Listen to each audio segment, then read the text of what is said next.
Good morning, good afternoon, good evening, depending on where you are on this fast forward planet, which is sad to report, no surprise, still wrapped in a pandemic that's evolving even as we go through it. We're changing, it's changing. Lots of things are not changing fast enough, like the rate of vaccination in developing countries, which could even disrupt the climate talks in Glasgow, given the concerns about how do you get people from countries that are deemed unsafe into meaningful discussions if they're not going to be there. I'm Andy Revkin at the Earth Institute and Climate School at Columbia University. This is a Sustain What discussion, a dialogue, trialogue, quintilogue. It's part of this week's Climate Week NYC events, many of them. We're in the middle of the General Assembly in New York with lots of statements about sustainability and food, getting adequate food to people in a very unbalanced planet is a grand challenge of our time still. Things have been set back by the pandemic, but there's much to do going forward. And we have a heating planet at the same time. I can't wait to dive into the discussion right away. And I hope you are going to share this live with others if you can and engage from wherever you are. This is broadcasting live to Facebook, YouTube, LinkedIn, Twitter, and wherever images are broadcast. So again, equity and food are really not words that end up in sentences these days. They end up in sentences about a mission, but not so much about achievement so far. And even getting adequate food amid climate change right now is again, kind of a grand challenge. So today, my guests are wonderful, sort of a prismatic approach to this issue. We have Jessica Duncan, an associate professor at Wageningen. You're going to have to tell me Wageningen University in the Netherlands, who is currently on sabbatical in Iceland, and who is very focused on food governance and how you get systems to recognize the needs of all the components, from the farmer to the store to the table. Juan Nicolas Hernandez Aguilera, who is an adjunct he's an adjunct research scientist at Columbia's International Research Institute on Climate and Society, IRI. Just Google for IRI, and his name, and you'll find more about him. He's starting a new position at down the road, or an hour from here, 2 hours away, as associate research scientist at Yale's School of the Environment, which is a wonderful place. Visited many times. Cheryl Pinto is here. She's the global values sourcing manager for Unilever, a big component of it being Ben & Jerry's. And we'll talk about Ben & Jerry's history and these issues in a second. Taylor Ricketts, he's the Gund professor and director of the Gund Institute for the Environment at the University of Vermont, a school that's surrounded by agriculture in those hills and with lots of the pressures even locally. These issues are global and local. It's great to have you all here, and we will dive in right away. I do like to acknowledge something about the land beneath my feet. This is a aerial view of the Hudson Valley from Google Earth.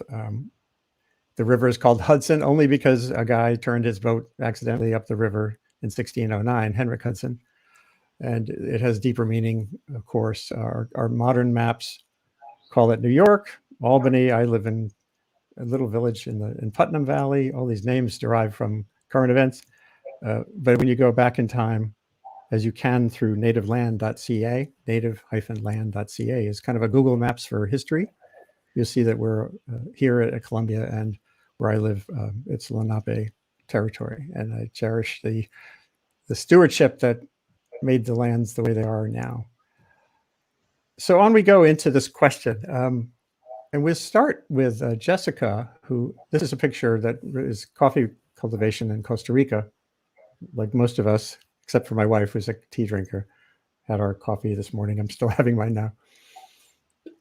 And it's hard to think about, well, where does it come? Where does it go? Several of our guests have dug in deep on this. But let's talk about food as a system first, and start with Jessica, who works hard to try to integrate this landscape. And the question I'd like to ask people to get the audience to understand you and what's driving you is, how did you become who you are so far? And then what keeps you up at night at this moment in your history? We're all in a learning journey in this Anthropocene, this 21st century. There's no static sense of the world anymore. So Jessica, it'd be great to hear from you a little bit on how you became who you are so far, very quickly, and then on to the others. Yeah, thanks for having me. So I guess starting way back in high school, I always identified as an activist, and I was always engaged in environmental and anti-globalization mobilizations. But I was also very much interested in formal political processes and what opportunities these structures provided for social change. And when I mean interested, I was a very big nerd. I participated in our provincial youth parliaments and such. And these relationships, the relationships between my activism and my interest in more formal structures of governance kind of clicked when I was introduced to sociology. And that gave me ways to theorize power and the kind of social phenomenon I was seeing. And then I was introduced to food, and that allowed all of these questions to become grounded. And it was an area I felt I could maybe contribute to, and an area that's so ripe with injustice, but so ripe with possibility. So that led me to my associate professorship now at Wageningen University, which is hard to say, but we can call it WUR. If you're ever wondering, just call it WUR. And there I work as professor. Yeah, WUR. I work there as associate professor in the politics of sustainable food systems. And part of my research and what keeps me up most nights, besides my children, is trying to understand ways that groups organize to influence food governance processes with a view towards advancing their visions for what these food systems could or should look like. And I'm particularly interested in trying to understand how social movements are organizing to push for more equitable policies and more holistic understandings of food systems. And is there any particular region you've focused on or system? Oh man, quite a few. Right now I'm really interested in global governance and have historically been quite interested in global governance. This is an example of one of my field sites and where I've been active in trying to understand how people are mobilizing in opposition to the World Food System Summit that will take place tomorrow. So while there's this huge summit taking place tomorrow to set an agenda for the future of food systems and to try and mobilize action, there's also been a counter mobilization of people trying to raise questions with this approach. And I'm very interested in how they're mobilizing to do this and what problems they see with the food system and how, which futures they can propose instead. That's great. Well, the more my wife teaches systems thinking to teachers so they can inject it into their curricula as they face students eager. There's so many students out there who are eager to make a difference these days, but you look at a system, you feel paralyzed when you have to find ways to get actualized. So it's great that you're doing this kind of work. And now to Nico, I will call you, right? Nico is your... Sure, yeah. Well, Nicolas Hernandez Aguilera. Tell us how you became you so far. Sure. So I'm originally from Colombia, South America, and growing in this country, I always felt embedded in what our Nobel Prize Garcia Marquez call or create magical realisms. When you have these contradictions of, it's this country with the most diversity on birds on Earth and reptiles, and this mega diverse country, but at the same time you have these people that is displaced from rural areas because of illegal drug production, and smallholders are not always part of the agenda, and their needs of those communities are not part of the agenda. So I think that is what motivates me to work, that gives me an incentive to move and advance my research, and overall the learning that I permanently receive from smallholder farmers that I have the privilege to work as part of my research. And coffee, I know, has been a focus of yours. Maybe a brief thought on that. When you think about climate change, coffee, and the social structures we currently have, what keeps you up at night, other than coffee? Other than coffee, well, my family definitely, and my newborn son keeps me awake. That will do it. Yeah, but interestingly, what I have realized after I came to the States to pursue my grad studies and also my postdoc, that was my last, enrollment with academia, my more recent activity with academia, is that these are actually challenges not only for Colombia, but for many countries that are located in the what we call the coffee belt and in the tropics. And it applies to other systems as cocoa, coffee. So I think that there are a lot of challenges, but also there are many opportunities to connect the dots, to connect nature, climate, and overall welfare for families that are needed and that are desperate because they are under poverty, and 2/3 of people that is hungry live in rural areas. So if we really need to and want to solve those problems, we need to work with those communities. That's such an important point, that the folks who are often growing the crops are among those who are not well nourished. And that gets to these, again, the systemic aspect. If you don't have healthy farmers, you can't have a healthy system from the farmer to the table. Cheryl Pinto, you're at, well, you've had an interesting background, but you're now at Unilever Ben & Jerry's, and they're doing a big push on supply chain integrity and knowledge. How do you move from the awareness of where your cocoa comes from to actually sustaining that supply system in a way that's truly sustainable? So could you give us a quick sketch of what drew you to this arena? Sure. Just showing something from the Unilever site. Yeah, no, I appreciate that. So, so I had a more conventional background. With school, was interested in anthropology and nature, all those sort of typical things, and it ended up in corporate America, though that had never really been the plan. Appreciated being part of Unilever because it was such a large company with so many different facets, so many different brands. So you can move around and do different things.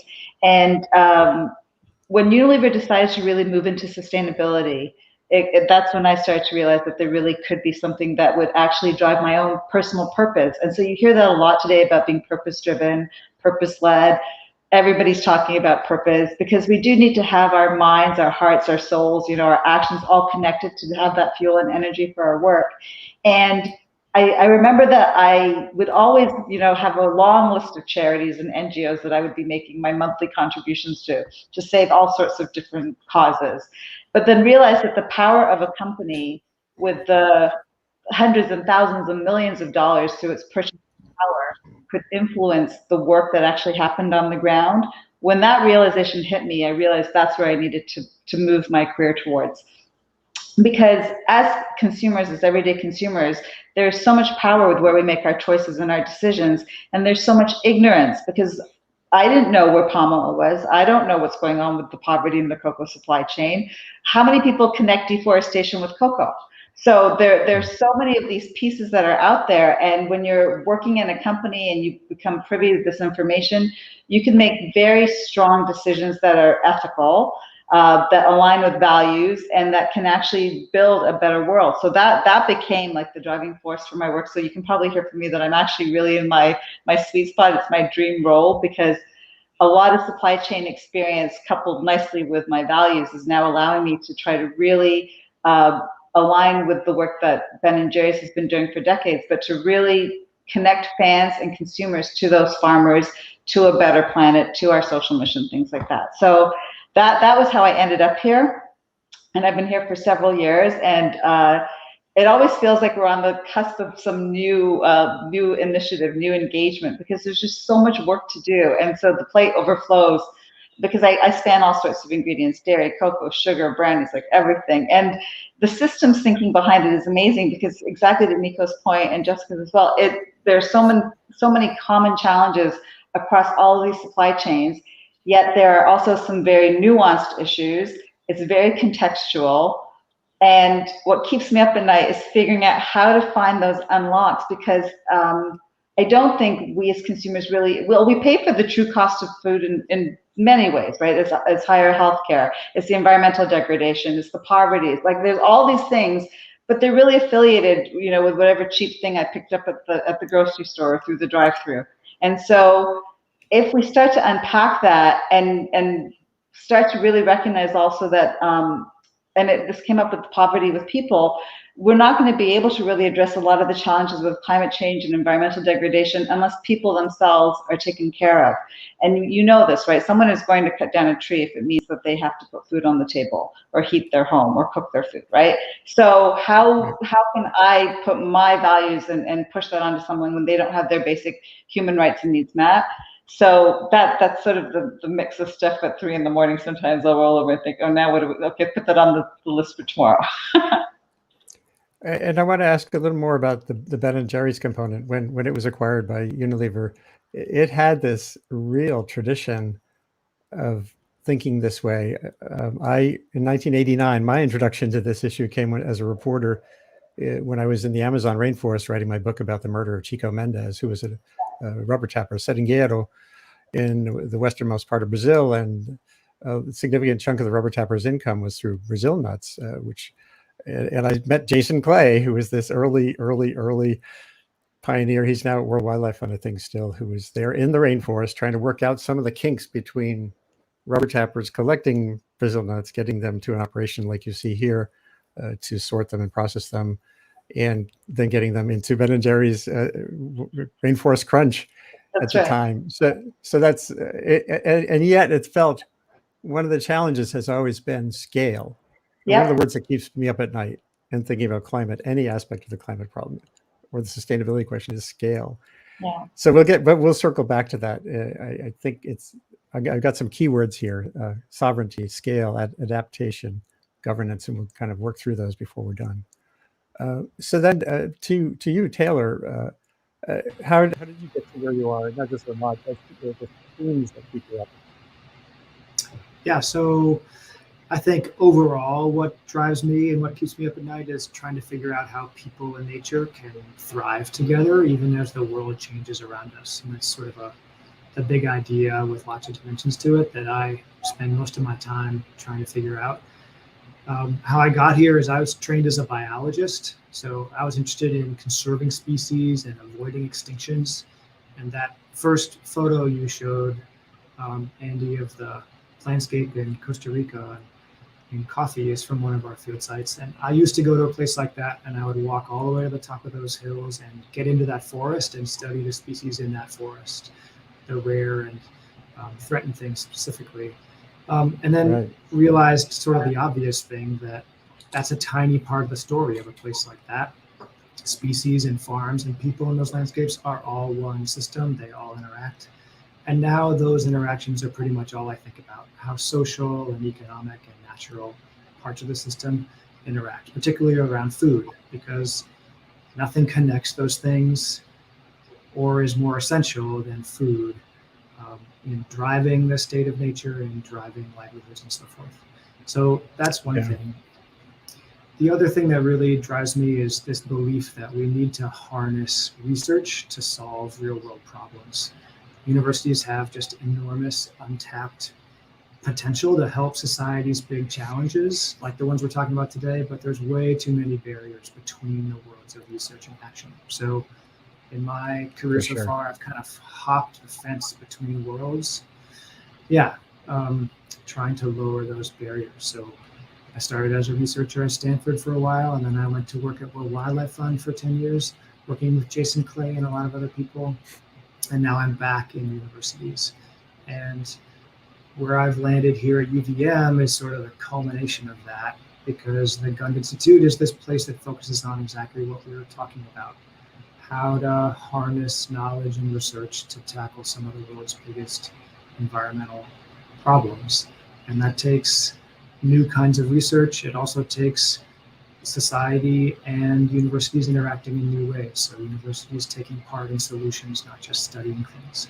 And so that's exactly the kind of stuff that we do here at the Gund Institute, really related to the theme of this session. And very related to the Columbia Climate School's manifesto, which is President Bollinger calls it the fourth purpose.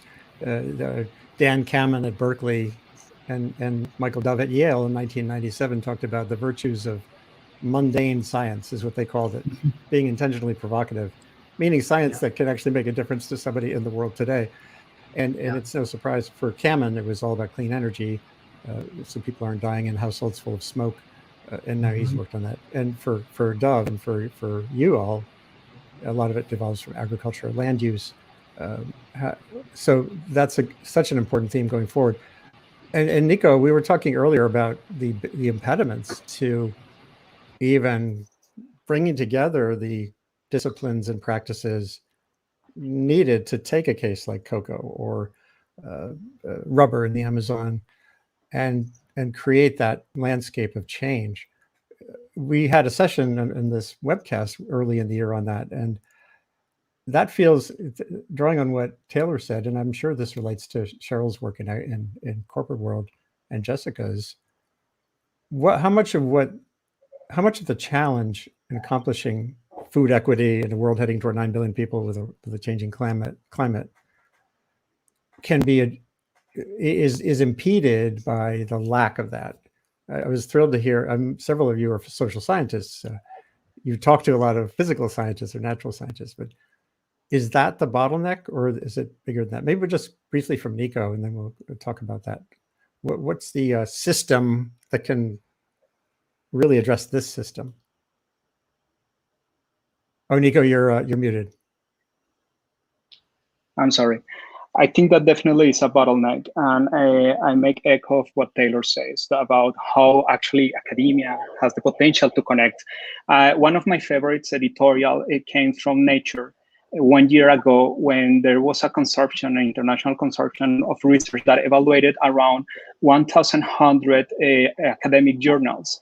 And the major conclusion of this is that these publications are unable to provide solutions, any kind of solution or practical solution. And why? Why is happening? Well, few studies are generating original data. Few studies actually involve the communities they are pretending to study. And there is a strong bias against this kind of research because it's definitely difficult. It's not something that is going to pass in a fast way, and probably is not aligned with the speed of the careers that we all are envisioned to move and to progress. So I think that there are definitely structural problems from different sources, funding sources, institutional reforms that are needed.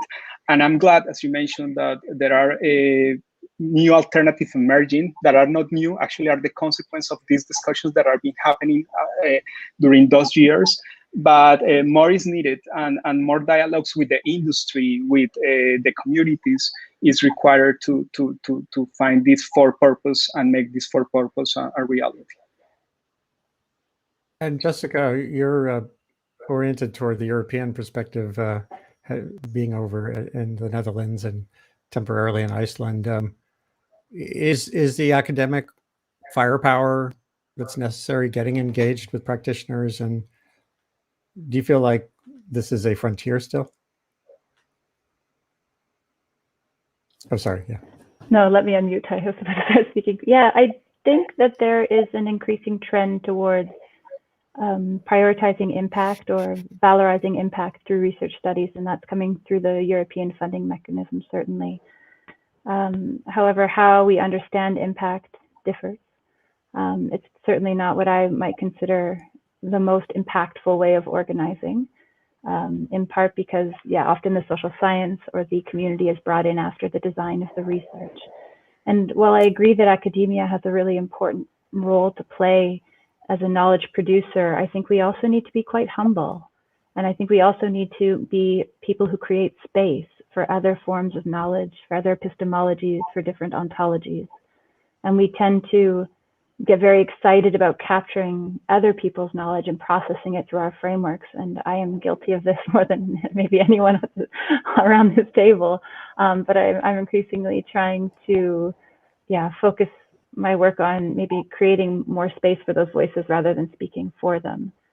I think we can also see a growing tendency in food systems governance for scientists to claim an explicitly political role. And I'm absolutely not against politics and science. And I can say that much of my research is perhaps politically driven.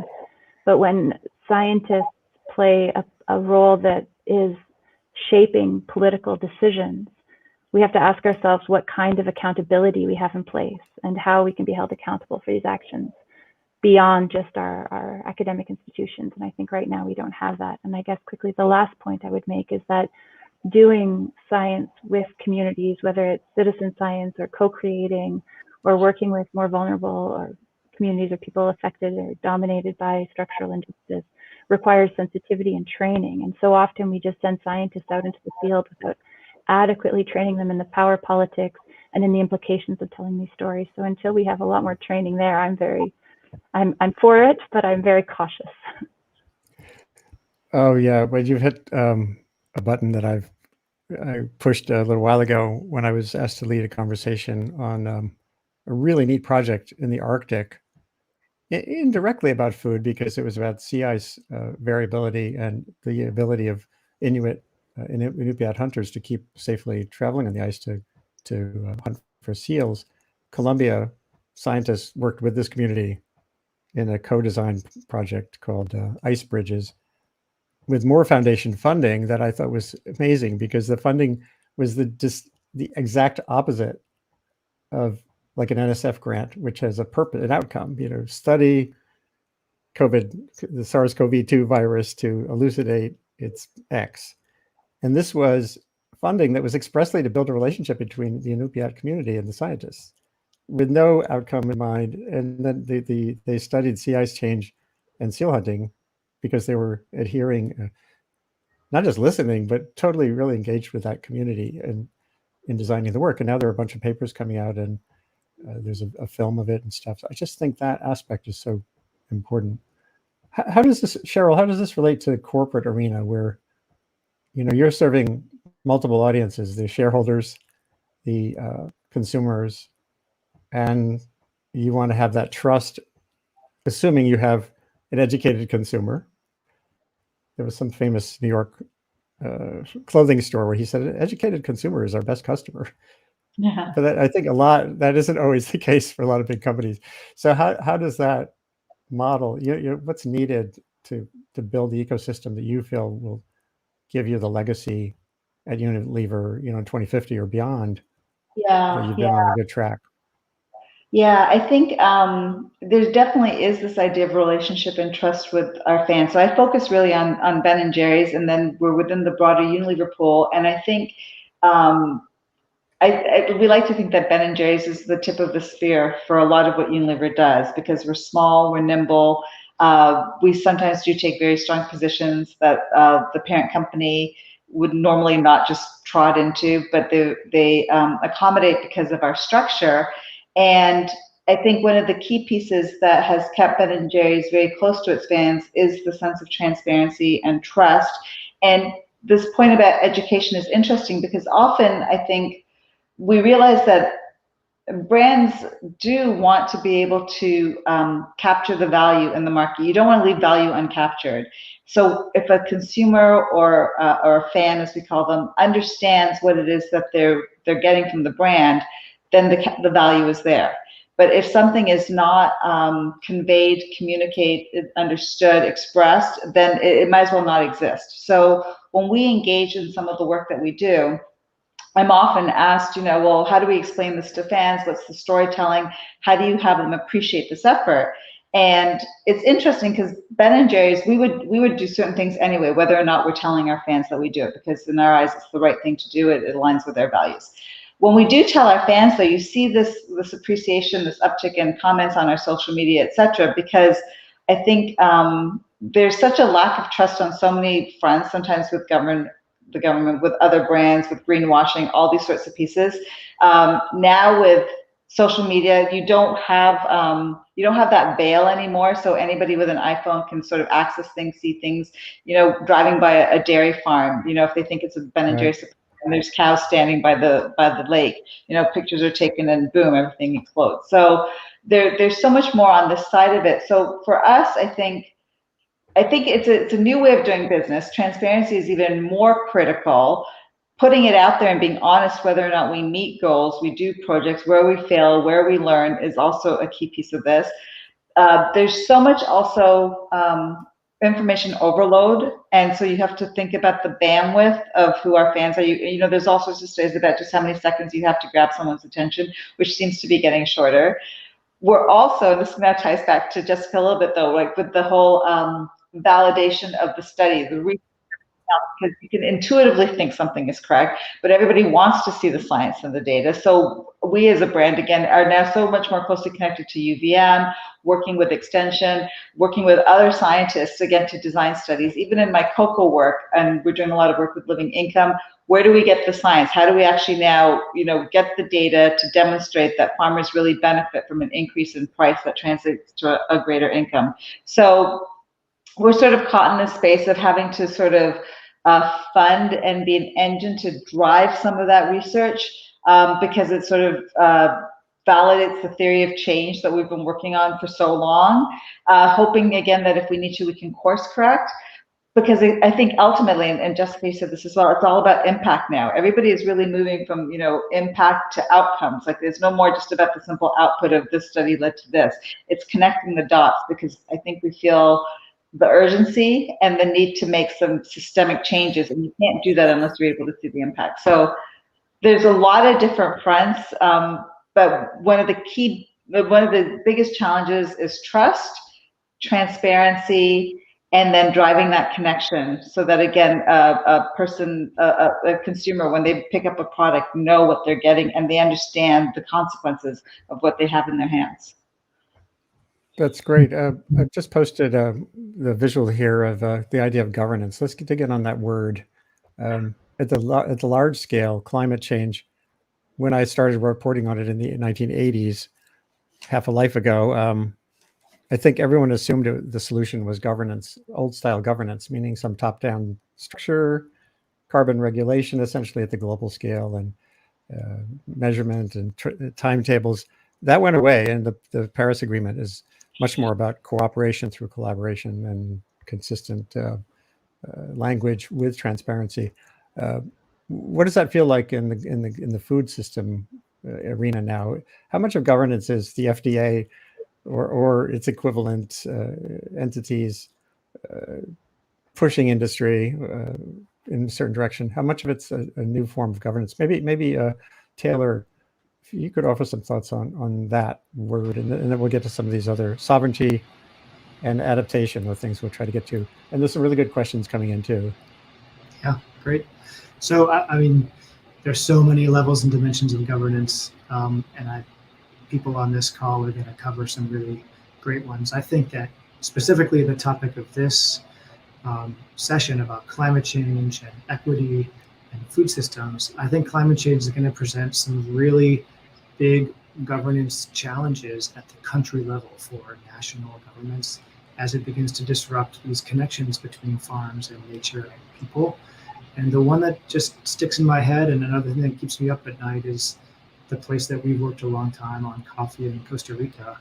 Coffee is a very climate sensitive crop. It grows at certain elevations if it's high quality stuff, and it is going to move around a lot. What's suitable for coffee in the future under climate change is not where coffee grows now. And that's going to really challenge coffee as a commodity, but its impact goes way beyond whether our lattes get more expensive here in the States or in Europe. I think the simplest way to think about it is coffee is likely to move uphill. And what's uphill of a lot of coffee, just like that photo that I contributed here, are forests, often protected ones. And those are huge storehouses of biodiversity and carbon storage for climate and water regulation. And in the places we work, farms are moving higher each year. Also, though, the impacts are going to be enormous on vulnerable communities. It's not just on biodiversity, but on families who farm coffee. That's 25 million families, maybe 100 million people. And it's already evident that on the lower end of coffee ranges, coffee farms are failing. So I guess what I'm saying is governments have this big challenge about the decisions and policies they need to make as agriculture, which is an enormous part of Costa Rica's economy, collides with another one, which is forest-based tourism and ecosystem services. So there are, again, many angles on how governance could be a factor here, but I think one of them are these new and changing trade-offs that national governments will have to make about policies and priorities as things move around like coffee is likely to. That's so interesting. Nico, I got that link you sent to that paper. I'm going to show it in a minute. It's about science and smallholders. But Jessica, I'd like to hear from you on this. Is there a new model of governance? One thing I think about, again, in that climate arena more generally, is at least with an open global observation system, there's a lot more capacity for ground truthing what's happening in the world. Satellites are tracking which coal-fired power plants are being built, how much they're operating. China is being more honest with its data because it knows it can't cheat anymore. And that's a form of governance or feedback mechanism. How much of this is sort of rules and regulations and punitive things, and how much of it is building a system that spreads that kind of thing? Yeah, I think it really depends on the scale that we're talking about. And oh, do you want to get that? I just It unplugged. depends a bit on the scale that we're talking about. So, and also where you're positioned in the world. I'm particularly interested in, and I think this speaks a bit to Taylor's point about states needing to take important decisions and make big trade-offs, but having not historically been very good at doing that. Because what we're seeing when it comes to new trends in food governance is a real shift towards local level governance, with the development of food policies at a level where citizens feel they can engage directly in shaping the politics of their food systems. And similarly then skipping the national level and creating coalitions of governance actors at the global level to provide a more normative framework. When it comes to food at the global level, we don't have a lot of binding treaties. It's not like climate change or biodiversity. We have trade regulations. There's some work around the human right to food, but we don't have a lot of binding stuff. We have a lot of soft law or voluntary principles and guidelines that provide, again, this sort of normative ideal of where we want to go. What we're seeing in terms of trends at that level is a shift away from sort of traditional multilateralism towards multi-stakeholder governance through the rise of public-private partnerships. And there's a lot of debate happening right now, especially because the Food Systems Summit that's taking place tomorrow is proposing a very, I would say, almost radical position around public-private partnerships. We need alliteration there, public-private partnerships that would see businesses, corporations, civil society actors leading particular action tracks. And that raises questions about then what is the role and responsibility of states, and are we seeing a deeper hollowing out of state? So I think it's a really important time to think about, who we want leading our food systems and how we want to organize those systems of governance. And is there a way, maybe Nico, what does an example come to mind when you think about this? Again, it doesn't have to be coffee, but envisioning success, what are the factors that you see shaping coffee that can move uphill, and where you have, you're moving towards sovereignty and sustainability, economic and otherwise, for producers? What's the system that makes that happen? I think that definitely improving transparency and traceability and all of those principles are important, but making also a connection with my previous point about the relevance of knowledge and the research. I think that the invitation is not just that all of us are going to suddenly become policymakers and change our orientation, but actually it's more taking the best of science and translate that science to inform those decisions. So just to give you an example in the context of climate and coffee, most of the research right now is focusing forecasting what's going to happen in 20, 30 years. And they say that 50% or 60% of land is going to disappear. But what involves that for smallholder farmers in Costa Rica or in Colombia? What it implies for me as a farmer, that information. So I think that this is what we need to, and this is the challenge, how we translate that information and how we can inform those decisions. Definitely it comes at different levels. I think that is very provocative, what we are discussing about the potential of multilateralism or other levels of coordination and transparency. But also many times I think that we focus too much in the macro problems and not always go to the micro of the farm level and understand what is needed at that level. And also, I think that there are opportunities to generate data at those levels using technology. I don't see why this kind of research needs to be limited to conversations with farmers that, of course, are very valuable. But thanks God, we are in a century where technology and information give us a new opportunity.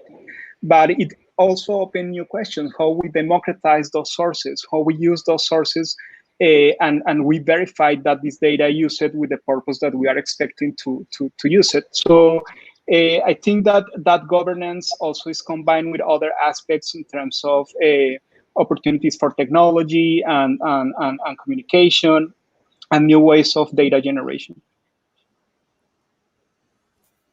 So interesting.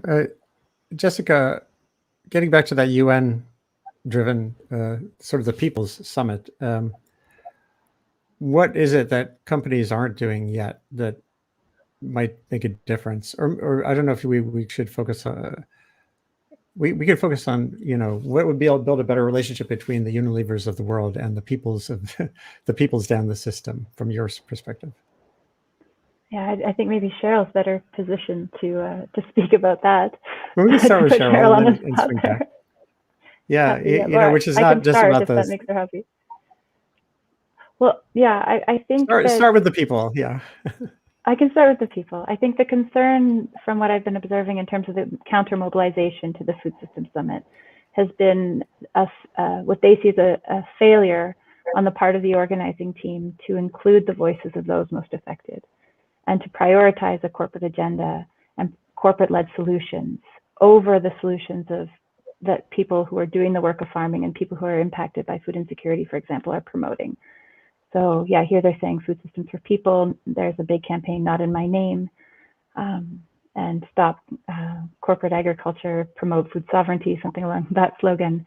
And the argumentation there is that, yeah, this summit has sort of bypassed these voices that have fought for spaces in local, national, and global arenas to have their voices heard. They've created quite complex participatory structures that have been subjected to various forms of legitimacy and accountability checks, and now they've been completely overlooked in favor of what they're calling a multi-stakeholder process, or multi-stakeholder governance, which doesn't have to date very clear rules for participation, which subverts traditional means of political representation, and which tends to erase mechanisms of accountability.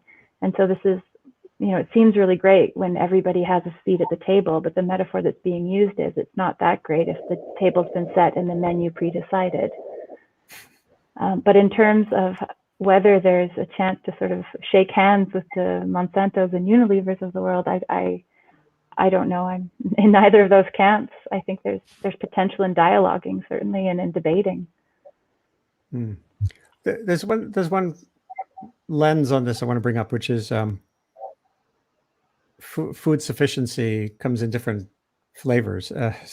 Sorry, we keep using tables and flavors and things, but a family in rural Kenya can sell cash crops, eggplant, vegetables that have value, or they could be sustaining their own nutrition by growing their own crops. So they can become part of a cash economy or not.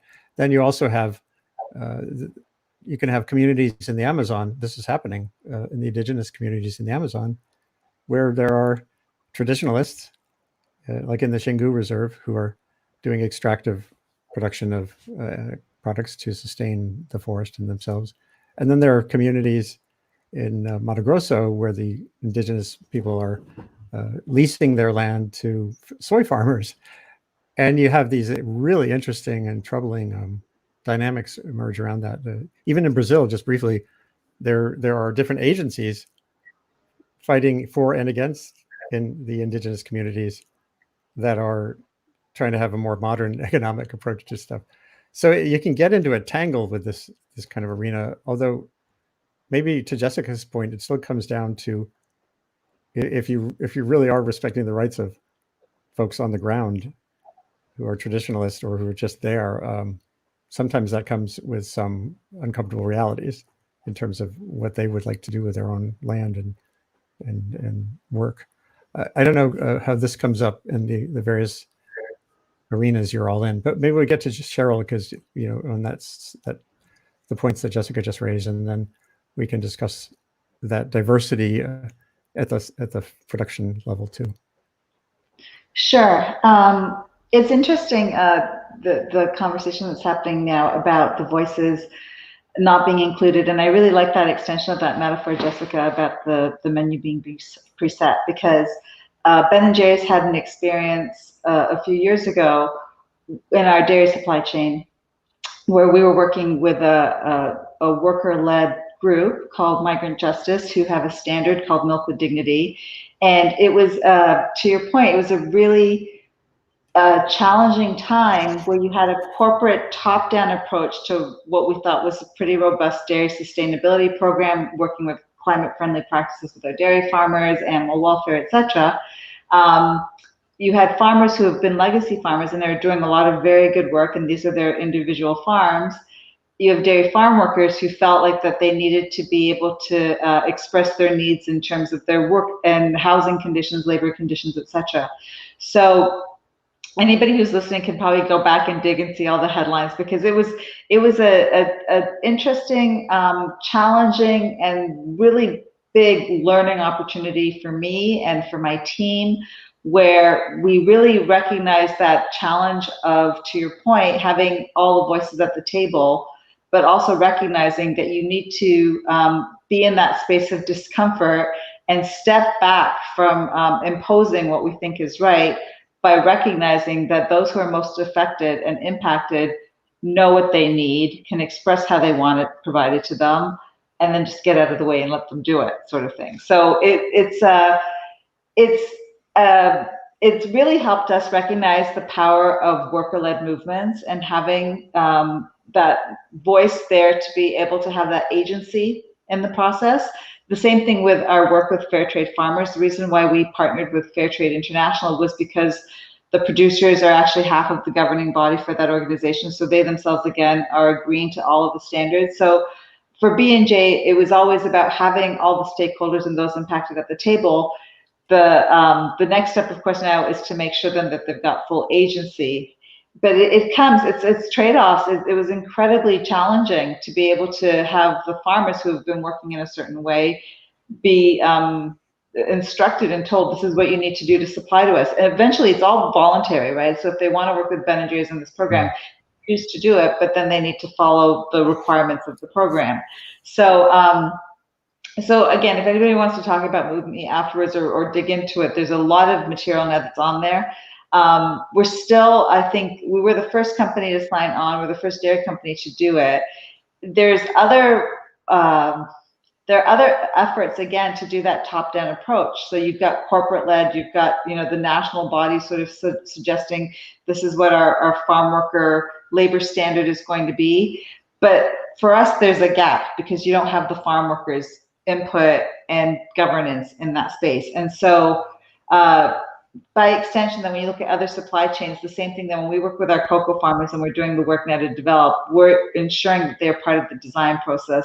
Their voices are in there for what they need. You listen to the co-ops, and I think we really try to step away from this is what you should be doing to tell what you need to do. Tell us how we can help support you in doing it, and then we step back. So there's philosophical pieces to this. There's the value side of this, and then it's just really pragmatic because ultimately they're the ones who are impacted and they know the best way to actually do what needs to be done. And there's a great line, and this is actually from some other work I do, because we're also seeing this about diversity in our supply chains and racial equity. And when you think about, again, the number of diverse suppliers and small businesses that are even here in the US, and how do they have access to the opportunities when you keep going to those who, in the past, 100 years or so had better access to financing and things. One of the pieces that I thought was a great line is that a lot of these diverse suppliers, women, Black, Latinx, etc., all of them sort of express the fact that they are over-mentored and under-resourced because everybody wants to give them advice, but not everybody's showing up with their checkbook, right? That's what we try to be then is like, okay, here's our checkbook. We will trust you, and we will put, we will lean into the risk with you as well, because we're not going to sort of tell you exactly how to spend the money we're giving you. So that's over-mentored and under-resourced. Yeah, flipping that sounds like a path to progress. Are you able to? Are you all able to go a few minutes long if we need to? Just checking. Okay. Yeah. Because those are good. I'll share some questions now. There was one about a fairly granular question. Well, there's someone, Science Cathedral name on YouTube, saying food systems have succeeded on the production component. We produce food that can feed twice the current population on Earth. Of course, we waste a lot, and food is too expensive given its massive supply. You know, these are all realities. How much of progress is more about getting more out of less, and somehow again getting that value to the producer? I don't know if anyone wants to jump on that. I'm happy to jump on all these questions. They're touchy. Fine. I'm not sure I'll have the answers Science Cathedral is looking for, but when it comes to governance, and I'm thinking also about the solutions being put forward through the Food System Summit tomorrow, but there seems to be a serious challenge in addressing structural equality, like the structural causes of inequality. So we're seeing a lot of innovation, action, solution to be more efficient in how we produce, to address some of the challenges in the food supply chain. But so rarely do we have governance frameworks that are capable of being applied in sort of equitable and consistent ways with a view towards prioritizing people's health and planetary health. And I think that perhaps one of the key challenges is because we tend to base our governance of food systems and our motivations for food system action around this assessment, which is rather erroneous, that, yeah, the causes of hunger and malnutrition and the food challenges are systematically tied to lack of food availability and a deficit in production. And if you were to assess the solutions coming out of the Food System Summit, that would be the logical conclusion you would come to. But I'd argue a more convincing assessment is the problem of, for example, hunger is tied to unequal distribution of income, productive resources, as well as protracted crisis and instability. And these are difficult issues that require political will to address. And so I'm less interested in blaming companies and calling on social movements, but really calling on governments to make these difficult decisions. And I think this comes very much back to what Taylor was saying. How do we help governments make decisions that involve these very difficult trade-offs? Because we need some accountable leadership here. There's so many good questions here. Let me roll through them, and just so they're on the record. And by the way, we can always do another session. I'd like to, these webcasts I do are never one-shot deals, as Nico knows. He's been on one, and I'm always eager to push the conversation productively forward. This one is about, again, maybe this is about the educated consumer. What are we failing to do with the 1,000 different kinds of labels that are applied to, let's say, coffee? Fair trade, it's local, it's Rainforest Alliance, biodiverse. What are we not empowering consumers with that could help people at the other end of the chain? Maybe I'll jump into that a little bit. I think we talk about that too, right? Consumers and all of us, I think, suffer from label fatigue, because, you know, you either look at something and it looks like, we joke that it looks like a NASCAR race car, you know, with all the different logos and certification labels and everything. And you kind of think, well, it must be good because it's got like 5 or 10 things on it. On the other hand, you could also then not trust any of it, right? Because there's always this concern that certification really isn't delivering. And I think we're seeing, again, this idea of transparency. It's revealing that certification does only take you so far. There are a lot of challenges with it, and it's not to knock it, because it's a adequate proxy for a buyer not being in that community, at least for one moment in time, right? But unless someone is actually living in those farming communities routinely, they cannot be the eyes and ears for everything. And yet there's this this expectation that the product is golden because it's carrying this logo. And I know that there are a couple of certifications that are really struggling now because of deforestation, because again, in cocoa, in Cote d'Ivoire, I think over a 25-year period from like 1990 to 2015, 85% of tree coverage was lost in Cote d'Ivoire. And it was, again, to clear land for cocoa plantations. And these were certified. So there's a chunk of them that were certified that are proudly wearing a certain logo that were discovered in audits years and years and years later to actually not be in, not meeting the requirements. So when consumers and fans hear these stories, there's a distrust. I think technology will help. You know, we've always talked about this idea of the QR cards and scanning things and being able to get live data. And again, the cost, maybe some folks have heard of blockchain. There are all sorts of different ideas that are out there, but then the costs have been prohibitive. They all come with trade-offs. But I think ultimately it is about holding companies and brands accountable. I mean, that's the whole promise of the brand. And I think consumers have to really voice displeasure, be vocal, and hold them to task on any behavior. You know, what's in the product, how a company, and I saw some comments again, and not to call out any companies, but again, they're tough decisions that have to be made, but the companies need to hear the feedback. And one way, of course, is by not buying their products, right? So the biggest thing, of course, is market share and market leadership.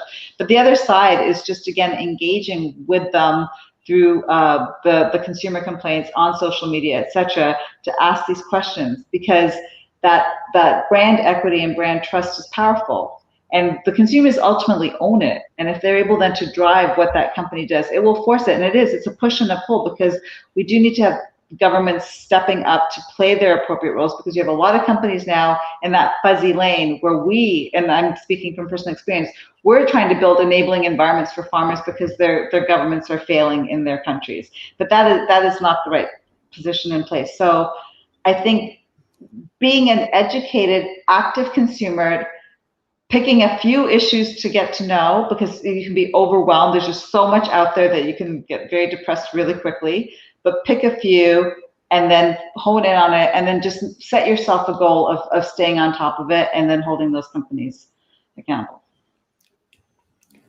I hope everyone doesn't mind, but there are a couple of good questions that came in from Hannah Bottom related to Ben & Jerry's. First, she says, how is Ben & Jerry's preparing for climate impacts on your supply chain, and kind of larger scale questions about the company's structure and dynamics, i.e. moving away from dairy. And she also asked, has there been an internal conversation about changing your processes to better work with worker-led movements, different kinds of stakeholders? So that's a lot to lay on you in the last couple of minutes here, but climate, what does that feel like? The dairy issue comes up here locally. There's a New York farmer. She tweets from upstate New York, and she was just tweeting about some schools are now taking dairy milk off of their menus because of almond milk and these other alternatives, and the farmers are really freaked out. So how do you deal with all that? Yeah, no, it is a lot. We are a dairy company. We definitely have a really, really good vegan offering as well, and we are going to continue to grow that offering. We believe that there is a place for dairy, and it needs to be done in a way that is actually supporting climate resilience, and again, looking to mitigate the emissions, reduce our dairy footprint, our carbon dairy footprint. So we are actively, incredibly, like the whole business is leaned. Our board, like it's a regular daily agenda that we are all working on. And Unilever is as well. So the parent company is also looking at this, because again, you know, Ben & Jerry's had a line about ice cream with the climate change, which was, it's ruined if it's melted, right? Planet Earth. So when you think about that, I hadn't heard that. Yeah, it was when we are very, very actively involved in that. I think there's a lot with regenerative ag that can work towards carbon sequestration. There's a lot of science right now that's about feed additives that will help reduce methane. So, and that's the biggest issue with dairy, right, is the cows enteric system. So we are all on top of that science and doing a lot of pilots and working with our dairy farmers, because again, just getting out of dairy, you're disrupting a lot of livelihoods and a lot of people. And so it's not a spin on a dime. It's work again with the farmers to be able to transform their operations. And ultimately, these farms, aside from carbon, these farms can do so much good for the environment if tackled appropriately, because now you suddenly can actually have, and Taylor knows this so well, ecosystem services that the farms do. So I will stop there in case Taylor wants to jump in on that. I'll quickly jump to the next question, which was just about the inclusivity and, again, figuring out our internal processes for worker-led movements. Absolutely. We are very, I want to say passionate about this, because it was such a transformative experience to work with Milk with Dignity and to take those blinders off and to realize that there's different models of how to work. It's still very much a growing process, because again, I think what we really want to do is have other companies join us. We need more voices. We need more buyers in the space working in these models, because when we just do it ourselves, we're making all the mistakes, but we're not actually able to pick up on some of the learnings that others have. So it's an invitation again, and this goes back again to consumers to push out there to demand this, because we need more brands to sort of embrace this worker-led movement. There's a great website, WSR Worker Social Responsibility. It's a hub. So if you check out the WSR website, they will, yeah, and they will have a variety of linkages to other groups that span different supply chains. So whether it's food, construction, textiles, because we have, especially here in the US, a large migrant population and a large worker population that are oppressed in many ways and have not been able to bring voice to what they need. So that group is working on this. And then we are hoping again to work with peer companies to expand this. So again, happy to speak more about this at another opportunity, and welcome others to connect me to folks as well, because I'd like to learn so much more about the farm workers across all of my supply chain. And it's hard. It's not easy to get that transparency. There you go, worker-driven social responsibility. Thanks for pulling that up. Sure. Andy, can I pick up on what Cheryl was saying? No, I'd love to have some concluding, if each of you, maybe very quick concluding thought from each of you. And let's make it action-oriented. Like, what can we do together in a month or two what can you or we do together to really move the needle here? Go for it. So this flows from what Cheryl was saying. I think one of the big conceptual shifts we can really work on, including at the food summits and things like that, is just to rethink what society is getting from farmland. Like one of your questioners said, we've been really good at maximizing a commodity off of farmland at a time, corn or cows or milk or whatever. But the fact is that society gets a lot of stuff from the same agricultural landscape or even farm. We get stored carbon, we get water purified or not, we get soil health or not. And so I think we can rethink what a farmer's business is and begin paying farmers for the range of things they provide, including stored carbon, purified water, and so forth. That gets at those ecosystem services that Cheryl was talking about. It raises all kinds of really thorny and interesting governance questions. It opens up new markets for farmers who are looking for them by actually selling stored carbon in addition to milk. So I think I'm not sure it's going to happen in a month or two, but it's already beginning to happen. We have a big funded payment program in Vermont now to pay dairy farmers to store phosphorus. The Gun Institute and Ben & Jerry's are working on expanding that. So I think that realization that there's more social benefit than the commodity coming off a farm, and seeing farmers as stewards of many things will really help. So broadening the what's given value, meaning monetary value, so that the full services that a farm offers are really reflected in how we pay for them. It seems to be. Yep. And by the way, that spills into other arenas as well. It feels that's kind of a frontier still. How do you, Andy Carstner, who advises important people, he actually just joined he's one of the green folks who joined the board of Exxon. He talks about, we think about national security, he calls it natural security. He he testified to Congress on this, and his whole thing is measuring the treasure. How do you fully measure what's out there, whether it's a biodiverse value, whether it's the people who are sustaining the landscape that has the biodiverse value? How do you create a financial ecosystem that works for the long haul? Is really an important part of this. So anyway, last thought from Nico, and we're sure. done. Yeah, well, I think that we all shared that call for action and that feeling of urgency, but paradoxically, that action takes time. And I think that the academic environment and the institutions need to provide those spaces so we can make better connections with industry, with smallholders, with communities. I think that there are positive advances on that front, but I think that we need to be very efficient, but go slowly, but steady, And Jessica, just the last word from you too. You represent a lot of people in this chain, in that sense. Well, I would say that there's everyone's feeling a bit overwhelmed maybe these days, but there's power and passion in collectives of mobilizing with people who share your values, and we need to be making space and to listen to those, to the knowledge and to the experience that comes from struggles against domination and the domination of our food system, be they capitalism, colonialism, patriarchy, or racism. Make space and trust what you're hearing from those people.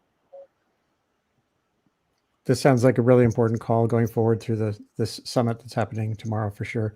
I may try to squeeze in writing something from my revkin.bulletin.com dispatch tonight ahead of tomorrow's meeting. Thank you all for being part of this today. Again, these sessions are always jam-packed with ideas, and it feels like we're just beginning to scratch the surface of paths forward. There were several different tracks, I'd say, that emerged here. I'll try to make note of them. And if you can too, and send me a note, that includes the people who are watching, we can start to identify these action tracks going forward. So thanks again to Jessica Duncan, to Cheryl Pinto, to Nico Hernandez Aguilera, and to Taylor Ricketts for being part of the Sustain Wet episode. It's brought to you by the Columbia Climate School, and today's was had some co-sponsors, as you could see here, the Gund Institute for the Environment particularly. This is a journey, not an ending. So connect with me through that scrolling bar at the bottom, has information on how to send me ideas or reactions. And go forward to your next Zoom meeting or to your farm, and let's make things productive and sustainable and truly just. Take care. This is Andy Revkin. Thank you. Signing off. Bye. Bye all. Thank you.